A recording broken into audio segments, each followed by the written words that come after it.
Kalau awak ibu yang bekerja, balik rumah sambung jaga anak lagi. Tapi badan dah rasa penat, macam nak tumbang dah. Video ni untuk awak.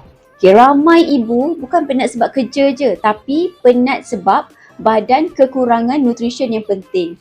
Luar nampak macam okey, tapi dalaman sebenarnya tengah empty tank. Tu yang jadi cepat marah, tak fokus, mudah nak menangis, ataupun badan rasa lesu walaupun tidur dah cukup.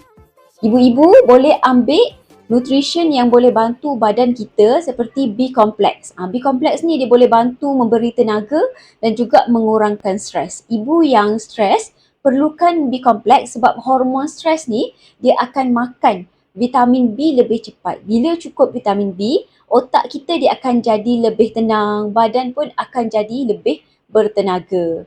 Ibu juga boleh ambil omega 3. Omega 3 ni dibagi mood yang baik, mengurangkan inflamasi dan kita lebih fokus. Omega ni dia bantu stabilkan mood, mengurangkan brain fog juga. Perfect untuk ibu yang dalam kepala ni serabut ada macam-macam benda. Ibu juga boleh ambil protein untuk baiki sel dan kekal cergas. Ramai ibu penat sebab kurang protein. Protein ni dia bantu pulihkan sel yang rosak, bagi tenaga berpanjangan dan elakkan craving makan manis. Boleh ambil juga multivitamin dengan zat besi untuk mencegah letih yang melampau.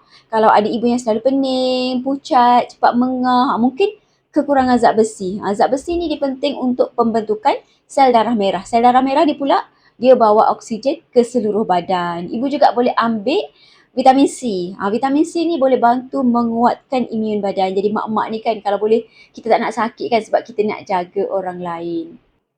So kalau ada mamis yang selalu penat, dah cuba macam-macam, mungkin badan mamis tengah kekurangan nutrition ni. Kalau nak saya cadangkan set lengkap ikut masalah mamis, komen penat ataupun boleh terus DM.